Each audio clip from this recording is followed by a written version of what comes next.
Want to see the cutest thing ever? Look at him, Toby! That's the cutest thing ever. Alright, let's get to the video. Hey everybody, welcome back to your Resident Evil channel. Today I'm here to talk about the DC Fandome. How many of you guys actually watched it? Oh my gosh, that was such an amazing convention. It gets me so hyped for the DC Renaissance. Yes, I actually think that this fandom was a way to announce that this is the DC Renaissance. I don't think they want to make that bold of a claim just yet, but it does get me very excited for the future of DC. DC has not been able to keep up with Marvel, as you guys can tell, so hopefully with this convention that they had, this virtual convention, this is just their way of saying, we're bringing it. So I'm very excited for the future of DC. I personally am more of a DC girl than I am a Actually, I'm 100% a DC girl. I'm not a big fan of Marvel. But I could get into that. That's like another video. Leave a comment down below if you want me to do that video. That's like a whole other video.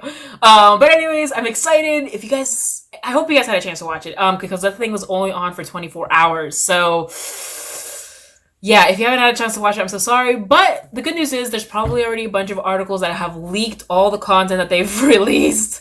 Like probably in-depth analysis already. It's probably already up there. Also another piece of good news is I'm doing a 3-part series of the DC Fandome. So definitely subscribe so you can get more of it. This one's going to be all about the Flash / Wonder Woman. The next one's going to be all about the villains. And then the last one's going to be all about Batman. And I'm warning you right now, that last one will probably kind of long. Just because I got a lot to say about Robert Pattinson.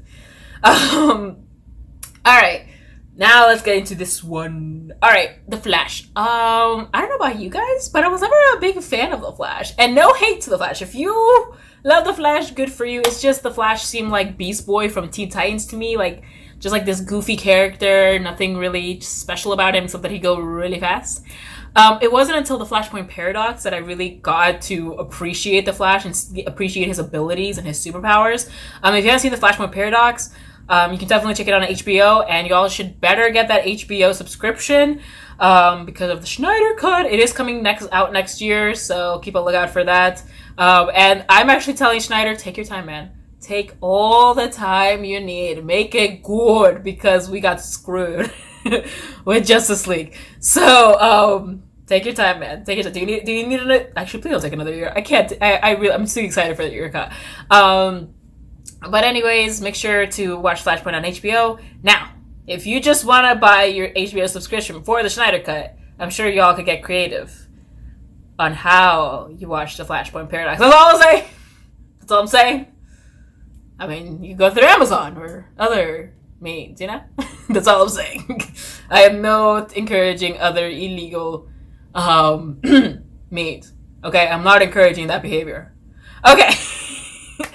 Alright, so, again, if you haven't seen the Flashpoint Paradox, no, I'm gonna try and avoid spoilers. Pretty much, the Flash goes back in time, saves his mom, and, you know, when you travel through time and change something like that, things are gonna go down. That's pretty much the summary of the Flashpoint Paradox, and they talk about that a lot in the convention. They really go into details about that. Even the actor kind of geeks out about the Flashpoint Paradox, which I actually appreciate about that. Clearly the actor knows the Flash and has read the comics and has done like the work that goes into it. I always love an actor, especially when you're doing like a really famous predominant character like that, and you go and you know the lore and you geek out about it. I'm here for it. I feel like you'll do the character justice. So also he appeared on the CW like little crossover event that they had. So also, again, I'm here for the Flash. I'm excited for the future of the Flash. So excited that I'm even debating going to see the Flash series, because if you guys know how the CW works and how infamous they are of their shows, infamous because they go on too long, because they just do nonsense sometimes. Smallville. Did that come out of my mouth? Yes, it did. I can go into about Smallville. That's like a whole nother conversation. I did watch all of Smallville.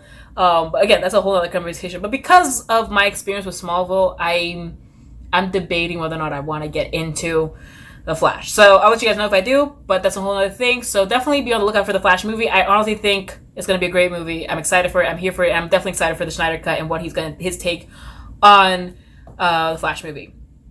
Now we gotta talk about the elephant in the room. Wonder Woman. Now, I loved Wonder Woman. If you guys haven't seen the Wonder Woman film or don't like the Wonder Woman film, do you live under a rock? Am I talking to Patrick? Is this the Krusty Krab? No, this is Patrick. Is this the Krusty Krab? No, this is Patrick. Is this the Krusty Krab? No, this is Patrick. Hello? Is this the Krusty Krab? But essentially, it was a great movie. Was the ending amazing? No. I mean, I loved the build-up to, like, the ending. I loved the sequence. I loved the story. I loved seeing the Amazons kicking ours. I loved all of that. But it was like seeing Professor Lupin as Ares, and just when Diana said that she thought all men were evil and just didn't need a god of war, I thought that was like such a big moment for her, because she's seeing also the human side of humans. And she also, I don't know, again, it just didn't seem, honestly, it just seemed a little out of place, that finale. I did enjoy the fact that Steve Trevor died. I thought that was like really significant, such a big character growth for her, especially because Diana has never actually gone through like a really dark sequence. That was like her first time, so that was really cool. So then to bring back Steve Trevor in 1984 is definitely one of my biggest concerns. So I as much as I love the first Wonder Woman, I'm actually very fearful for the future of Wonder Woman. Whoa. Sorry. I mean, she could also be Superwoman. She's super. My bad, guys. Whoa. Wonder Woman. I'm very fearful for Wonder Woman because I think that they're gonna screw it up. I hope I'm wrong. I hope I'm so wrong. Like, I want to put my trust in Patty Jenkins. I mean, she's the one who brought us the first Wonder Woman, but at the same time, she brought us that finale for Wonder Woman. So it's like, I don't know. I mean, and then why Steve Trevor? I understand that he's her love interest in the comics, but I also think because of what they were saying a lot about the DC universe, especially in the convention. And again, I know that this movie was created before the convention. They're really trying to make new changes to the DC universe, and they're open to make changes. So I guess I don't know why Patty Jenkins didn't go with that kind of mentality and just give her a brand new love interest, or why Steve Trevor's back. Because here's the thing, my biggest fear is that they're gonna make this. Because we learn, like, through, like, the other, like, Justice League movie, that Wonder Woman hasn't been part of, like, the crime fighting, hasn't been a vigilante since World War One. And I guess we can kind of all assume because she's disappointed in man. I believe that. I 100% believe that. But then, why is it in 1984 she comes back and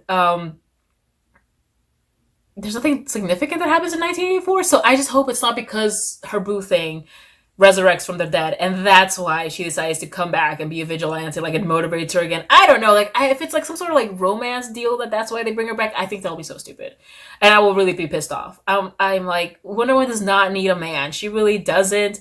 She's her own superhero. As much as I love the chemistry between her and Steve Trevor, I don't think it's enough to bring him back from the dead. So again, that's why I'm fearful. Also, what's up with World War II? Okay. Because they kept talking about the first one. They were like, it's the war. World War One was all about the war to end all wars. Okay, but then what about World War Two? Are you going to touch upon the fact why she didn't really do anything during World War Two or any other war, or hasn't really done anything until 1984? Because there's nothing significant that happens in 1984. I don't know. Maybe they'll go the whole superhero route. Like, that's just like this like supernatural villain comes in, and if that's fine, if that's the case, that's fine. Like, I'm here for it. But just don't make it that Wonder Woman's boo thing comes back from the dead and just brings her new life. Like, I hope that that's not the case, because I will literally throw something. So my fear is, I'm like, don't ruin your last leg that you're standing on, DC, because let's be real here. After the Justice League movie, after Martha fiasco, Wonder Woman is the last leg that DC is standing on. Even Jason Momoa couldn't fix Aquaman. I mean, I love Jason Momoa. Who doesn't love him? So even he couldn't bring Fish Guy to be an actual really cool superhero. I mean, he did his best though. They did their best. Like honestly, Aquaman was better than Justice League. Was better than Martha. So at least it has that, but definitely not up to snuff. The best one right now is Wonder Woman. So my fear, I'm just telling Patty Jenkins right now, don't ruin it. Don't ruin Wonder Woman, please. I think that everything else will be fine. I think that the action will be amazing. We've already seen clips of the action, and that's what another thing that makes them that kind of reinforces my theory that Wonder Woman wouldn't be that well done because all they did in the convention was talk about the action. Now, it could also be because they're trying to avoid spoilers because they don't want people to know too much and want to get them excited. That could also be a factor. Or it could also be a factor that the plot sucks. I don't know. I'm very fearful for Wonder Woman. Hopefully I'm wrong. I'm still going to see it, of course, when it comes out. And also just to see Gal Gadot kicking butt the way she did last time. Like I said, I think the action will be there. So even if the plot sucks, at least the action will be amazing. I'm definitely excited to see like her and Cheetah's fight sequence. That should be interesting. Also, do you guys like the gold suit? I don't know. I'm not really here for the gold suit. I don't know. That's just me. All right, you guys. Thank you for watching Resident Nerdy Girl channel. So I'm also gonna be doing other. You guys know that I have. Well, if you don't know, now you know that I have a Supernatural series that's coming out. I'm doing season 1 through 15 recap. So definitely be able to look for that. Season 3 will be coming out very shortly. Season 1 and 2 are already up. I also do a Mulan review. I have complained about Mulan. I have very similar the same thing. I'm fearful that one will become a new Mulan. Anyway, so go check that out if you want to know what I'm talking about. And then I have makeup reviews if you want to check that out. And I think that's Yu-Gi-Oh! Of course, how could I forget Yu-Gi-Oh? Of course, I have a bunch of Yu-Gi-Oh! Videos. So if you want to go check those out, go for Gooey Heeds. I think that's it. So thank you for watching your Resident Nerdy Girl channel, and I'll see you guys next time.